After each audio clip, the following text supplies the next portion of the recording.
Muy buenos días a todos los seguidores de nuestro portal online. Hoy me ven a mí, curiosamente, casi nunca me ven a mí, pero hoy me ven. Estoy acompañado de un héroe de Malvinas, aquí en la ciudad de Villa Ángela, con Roberto Baruso. Esto para mí es un lujo, es una frase repetida, pero yo la voy a decir porque una entrevista que quería hacer hace muchísimo tiempo y bueno, hoy se me dio la oportunidad. Le agradecemos a Martín y a la gente de IESBA por este, no solamente por la organización del congreso que están haciendo acá, sino también por haberlo invitado a Roberto a compartir sus experiencias aquí en la ciudad de Villa Ángela. Bueno, yo no voy a agregar mucho porque el entrevistado es él y quiero que él se explaye. Obviamente me vas a mirar a mí, los digamos, seguidores van a ser espectadores de esta entrevista, y tenemos también otra cámara que es para el registro histórico de nuestra ciudad y también, por supuesto, de Malvinas. No hace falta agregar de que en el trabajo que asiduamente hemos hecho sobre este tema muy particular, bueno, queda siempre el registro y es muy importante, como te comentaba antes. Bueno, presentate para alguno que no te conoce. Claro, soy Roberto Baruso, de la provincia de Corrientes, de la ciudad de Corrientes. Bueno, estoy muy contento de estar acá en Villa Ángel. Yo soy hijo de italiano y tengo 8 hermanos.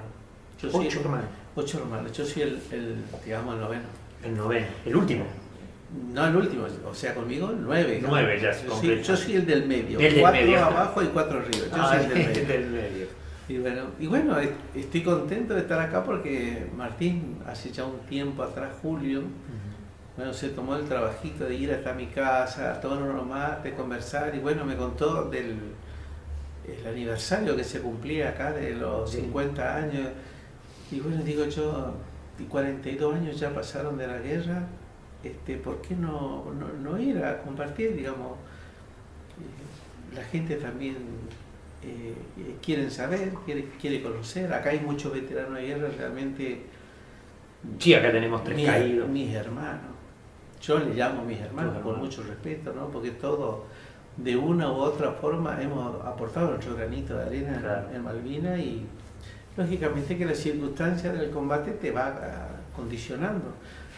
Podés estar en un lugar totalmente alejado de la acción o podés estar siendo partícipe, como en mi caso, digamos, en la noche, metiéndote en el campo enemigo, matando. Claro, porque de eso se trata la guerra, ¿no?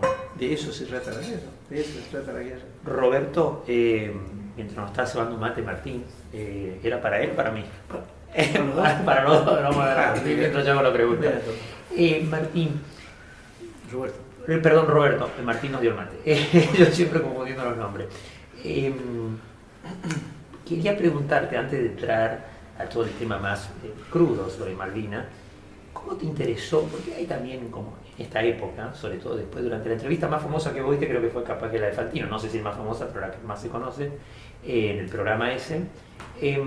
¿Cómo te interesó? ¿Cómo ingresaste vos a la vida militar? Eso me interesó. Porque en otras épocas la Argentina era muy diferente. Muy diferente. Entonces, quiero que le cuentes a los jóvenes de hoy, ¿cómo fue que te atrajo esa creo vocación, que digamos? tiene origen, ¿no? Desde mi infancia. Yo soy nacido y criado, no en el campo, sino en lo profundo del monte. Entonces mis primeros pasos fueron la picada del monte, con el peligro de las víboras, de los animales, y me volví un cazador, digamos, y después ya fui siendo bastante grandecito, y gracias a Dios eso involuntariamente me llevó a ponerle un especial énfasis a los sentidos. La audición. Yo puedo estar callado, oculto, y con mi oído ir descubriendo qué animales están en la zona, por el canto. Cada animal tiene 2 o 3 cantos. Yo le puedo dar un ejemplo después, ¿no? Que esto creo que ya es algo biológico, ¿no? De biología, pero entonces la audición, luego la visión, el tacto, ¿no? En la oscuridad, saber dónde está tu fusil, cómo lo armas. ¿Cómo lo armás? ¿Qué es lo que estás tocando? ¿Está en lo cierto, en lo que vos querés, en tu hábitat, digamos? Yo digo hábitat en calidad de animal, ¿no? Yo soy un animal, porque así me considero, y sé dónde estoy. Bueno, cuando cumplí 17 años, tuve la oportunidad de hablar con un comandante de gendarmería y le pedí, por favor, que si él me quería llevar, yo quería salir del monte, del campo. No había horizonte, esa es la verdad, como creo que hasta el día de hoy en muchos lugares no hay horizonte, claro. En el interior, por era falta de Riachuelo. Por falta de una política adecuada, ¿no? de estudio, de acceso a, digamos, la educación. O al trabajo, formal, ¿no? Trabajo en blanco. Entonces hablé con mi padre, un italiano, y le dije, mira papá, yo quiero ser de gendarmería, porque había hablado con el comandante. Entonces después el comandante me dijo, mira Baruso, gendarmería no está incorporando, pero lo está haciendo el ejército. ¿Te parece? Y me fui, te puedes imaginar. Había muchos regimientos en esa época. No, me fui a la Sargento Cabral, a Buenos Aires. Bueno, en ese entonces había como hay ahora... Claro, la escuela, digamos. Sería en la Sargento Cabral, la Sargento. Escuela de Infantería, la Lemo, la Cabral. Sí. En la Lemo estaba todo lo que es el servicio. Todo lo que tenga relación con la sastrería, zapatería, cocinero. Comando de servicio. Claro. Pero en la escuela Sargento Cabral está el que se llama escalafón comando. Ahí somos artilleros. Que para la gente que no, claro, o sea, para la gente que no está viendo sería lo que están más en la acción. Claro, más preparados para el combate. Claro. Aunque todo, vuelvo a repetir, damos nuestro granito de arena. Yo sin zapatilla, sin borseguín no podría ir al combate. Claro, Gómez decíamos siempre, Gómez lo habrás conocido, que es presidente acá de la Combatiente, que era el más importante porque los tenía con los datos a todos, ¿viste? Y yo lo representé en una de mis películas. Y se reían los muchachos, viste que todos son importantes, porque decían, ¿qué parte te van a dar en la película? Y él estaba con ¿cómo es que se llama? El comunicador, digamos. Recordemos que en Malvinas la comunicación era a través de vía alámbrica, digamos, era con alambre, ¿no? Inalámbrica. Y entonces, con cable, digamos, y entonces era una situación que hoy es poco entendible porque es todo inalámbrica, ¿no? Y bueno, así me encontré, haciendo la Sargento Cabral. Creo que tenía solapadamente, ¿no?, una pequeña diferencia respecto a mi compañero, porque yo lo tenía desarrollado de una manera muy especial, todos los sentidos. Y bueno, y mi papá cuando tenía 11 años me regaló su cuchillo y su Winchester. O sea que vos ya eras un tirador avisado también. Por eso, era cazador, digamos. Y en alguna oportunidad de cazador perseguido, porque sí, había algunos animales que no podíamos matar, pero yo igual cazaba, ¿no? Lo vendía el cuero. Y te buscaba la... Claro, le encontraba la vuelta, pero no era muy bienvenido para la policía. Por la ley, digamos. Y bueno, y me recibí en el año 80, fui al Regimiento de Infantería 12, algo totalmente diferente a la escuela. Su forma, digamos, las funciones que cumplíamos, mis superiores, digamos. Y me fui haciendo ahí gracias a la ayuda de ellos, el ejemplo de ellos. ¿Bueno o malo? O malo. Porque de todo habemos, ¿no? Sí, son parientes. Somos parientes. Son parientes los ejemplos, ¿no? Entonces, y bueno, el 22 de marzo cumplí 22 años. Y en abril me voy a Malvinas. Así que justo cuando... Ahí nomás, cuando estaba, digamos... Festejando. Yo pensé que conmemorando tu... Claro. Claro, porque hay que entender que por ahí vos ya fuiste con un grado, digamos, ¿no? Claro, era suboficial del ejército. Hay algunos que ya estaban en ejercicio cuando se les tocó ir y algunos, bueno, les tocó, como en tu caso, recién salido, embarcar para Malvinas. Claro, recién... ¿O estabas todavía? Dos años. Era nuevito. Y claro, y... ¿Ya estabas en algún regimiento en ese momento asignado? En el Regimiento de Infantería 12. Ese es Mercedes. Mercedes Corrientes. Glorioso Mercedes, ¿no? Por todo el desarrollo y las actuaciones que tiene ese regimiento. Recordame si es el de Balsa. No, el de Balsa es otro, porque hay uno donde Balsa estuvo y que también... No. Él era el teniente coronel Ítalo Ángel Piaggi. Y bueno, el regimiento 12 es del general Arenales ya en su tiempo, Su ¿no? tiempo, claro. Retrocediendo mucho tiempo. Ahora sigue funcionando ese regimiento. En parte, En y parte. con otra arma. Con otras armas. No, se fueron modificándose, ¿no? Todo el país, Sí, todo el sí, país. sí. El regimiento 12 se redujo a ¿cómo le puedo decir? Una compañía que está en Toay La Pampa, Ah, cuando en realidad ese era el lugar de asiento histórico de ellos. histórico de él. ¿Cómo fue ese momento? ¿Sabías vos que te iban a mandar a Malvinas o no? No. Era todo secreto. Y nadie sabíamos nada, nadie sabíamos nada. Y yo estaba de semana, me acuerdo, O sea, de Franco. no, O de semana de servicio. encargado de compañía, digamos, cuando salen todo el personal de cuadro, el que está de semana se queda. Ah, así que te tenía que quedar ahí. Y bueno, pero a las 3 de la mañana, a las 4 de la mañana, los soldados tienen que hacer silencio y deben estar descansando. Y escuché que empezaba a correr por la cuadra los soldados, una alegría, una euforia. Y claro, yo dije, ¿qué demonio pasa acá? Es como este avasallamiento, digamos. Este desorden. Claro, se enteraron de la noticia de la toma de Malvinas y ya empezaron a llegar el personal de cuadro. Todo en el regimiento de Mercedes. Todo el regimiento Mercedes. Y bueno, y le pregunto a uno de los soldados que vive todavía en Buenos Aires, ¿qué pasa? Y me dice, recuperamos la Malvinas, son nuestras, la Argentina. Y realmente me sorprendió el nivel de los soldados, ¿no? De la euforia, digamos. Claro, me sorprendió la euforia y el conocimiento que tenían, porque yo no sabía dónde quedaba Malvinas. Lo imaginaba cerca de Misiones, Brasil, por ahí, allá arriba. No Pero eres el eso, único, no eres el único, está claro, en esa época. claro, es que en realidad nadie la conocía. Sí, sí, sí. Algo tan insignificante en el mapa que le digo al soldado, a ver, mostrame. Y me muestra con el dedo Malvinas. Mirá vos. Y me dice, ¿qué le parece, mi cabo? ¿Qué le parece? Digo, me parece que nos vamos a entrar todos. Era tan chiquitita, tan chiquitita. Claro. Y regaba el que mar. venía el Océano Pacífico Claro, y el Atlántico claro. Sur. Te puedes imaginar el viento que había ahí, era impresionante. ¿Qué día llegaste allá? 24 de abril, en un avión. ¿Frío hacía? Frío, muchísimo, muchísimo frío. Dice que el viento es terrible. Sí, sí, sí, sí. A veces no puede estar parado.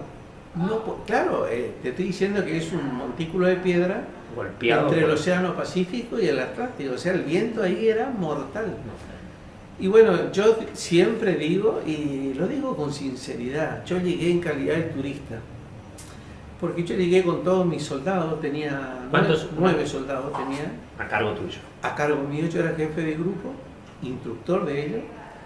Y ¿Cuántos años tenía? 22. ¿Y qué pasó? No había ningún inglés, nadie me podía tirar un tiro. Claro, porque cuando llegaron todavía los ingleses estaban lejos. digamos. No, ya aquí, no, con la Operación Rosario había consolidado la Malvinas. Entonces cuando yo aterrizo, yo le digo a mis soldados, nosotros somos turistas, a nosotros no nos van a tirar nadie. Que aparte viste que también había como una buena predisposición con las personas que estaban ahí, o sea que... No, yo no conozco Puerto Argentino. Yo conozco el aeropuerto porque de ahí yo ya... Ah, fueron a la posición. Ya fui hasta un camino y para la posición. Sí pude al amanecer ver que había 2 o 3 árboles, lo único que había en toda la isla.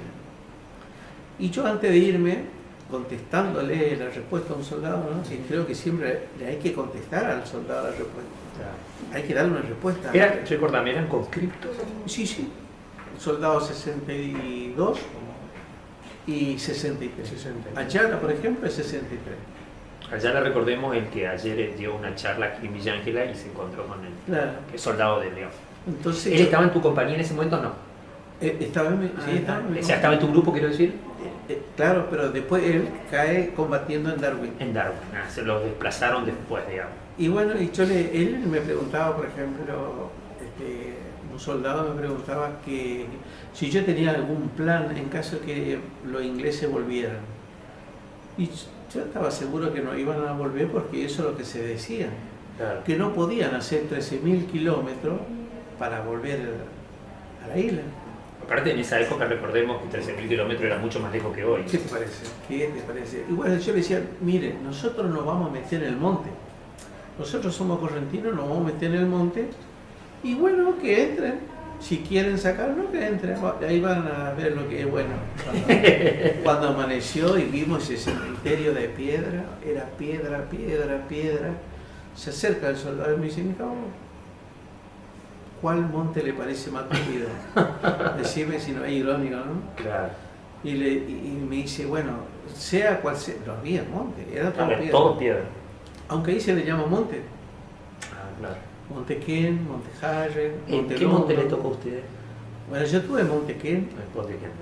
Ahí fui gravemente herido. Me replegué hasta la base de Monte Challenger. De Challenger retrocedí hasta Monte Harrer. Y de Monte Harrer estuve hasta la ladera de Hermana y volví. O sea, tengo muchas misiones. Claro, todo un recorrido. ¿Es muy lejos ese lugar o son todos cerca? No, lejísimo, lejísimo. Miren, mi regimiento se fue a Darwin y de Darwin a Monte Ken hay aproximadamente 48 kilómetros. Caminando, obviamente. ¿Caminando o en avión? 48 kilómetros. Son 48 kilómetros. Son 48 kilómetros. Pero obviamente les tocaba reconocer el territorio, todo de manera... No, a ellos le llevaron un helicóptero. Ah. Imposible avanzar en la montaña y la nieve. No se puede. No se puede. Y una vez que establecieron la posición, ¿cómo se desarrolló el día que ya se complicaron las cosas con los bombardeos? Porque después las cosas se empezaron a complicar, ¿o no? Claro, lo que pasa es que los ingleses no estaban. Primero. Entonces hacíamos carpita. Y ahí fue que yo entré en combate en Monte Ken. Y cuando atacaron la aviación, los helicópteros, que es muy famoso ver ese helicóptero que está prendiendo fuego. Ajá, sí. Bueno, esa foto nunca nadie lo cuenta.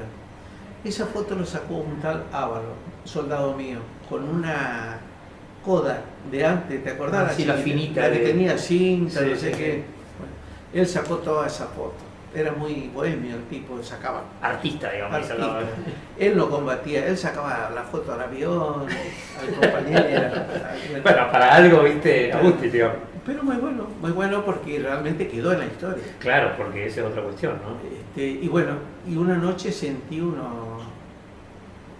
era como artillería. Perdona, Roberto, que interrumpa, pero noto que cuando avanzás, me contaste de la nieve, ¿el frío también avanzaba a medida que ustedes...? Claro. Nosotros, en Malvinas existe las 4 estaciones, en pleno invierno. Por ejemplo, amanece con frío. Estamos, llamémosle así, entre el frío y la primavera. Porque cuando llega a las 8 de la mañana ya vos sentís que tenés calor y te empezás a sacar la ropa. Y después hace un calor infernal hasta las 2 de la tarde y de 2 a 4, porque 4:30 ya oscurecía, empezaba a caer nieve. O sea, todo en un día. Y yo el día que caí prisionero caí con 12 grados bajo cero. Nunca hice un pozo de zorro, nunca. Siempre me mantuve, digamos, desde un lugar a otro, cumpliendo determinadas misiones, oculto entre las piedras, tapado con un poncho plástico que amanecía cubierto de nieve. ¿Y eso te protegía del frío? No. De hecho que tengo problemas en los pulmones, en la pierna, por la afectación, digamos. En la pierna, en los huesos, todo te perjudica. Y yo tenía mi pantalón de combate de verano acá de Corrientes, tenía una remerita verde manga corta, tenía una camisa de verano y una chaquetilla de verano. ¿Ese era el vestuario, digamos, combate, de todos los días? De todos los días.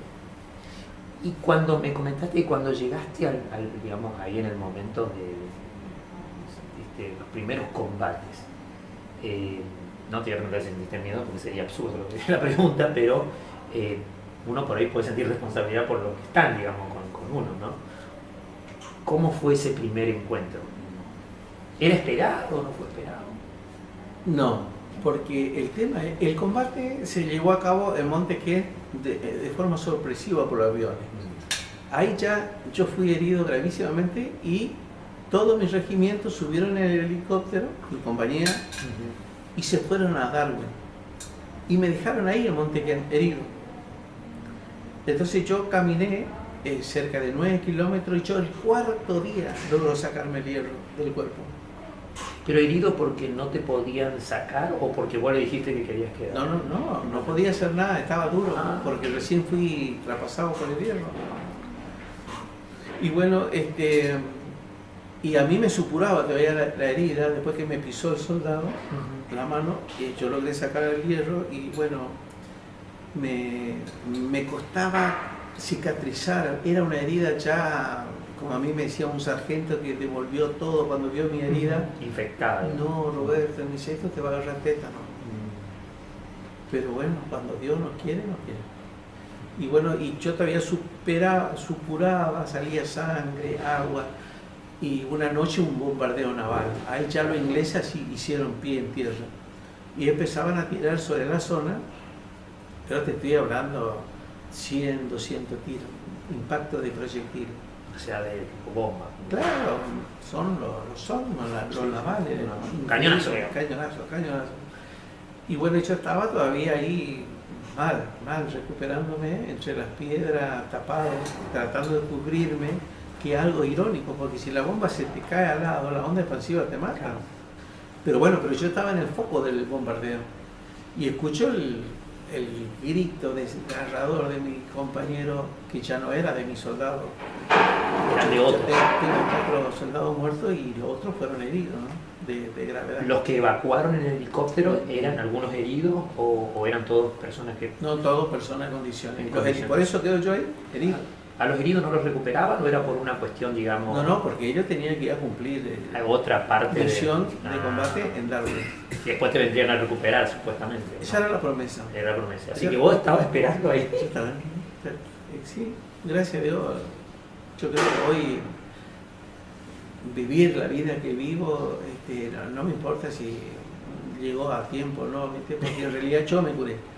Yo me curé.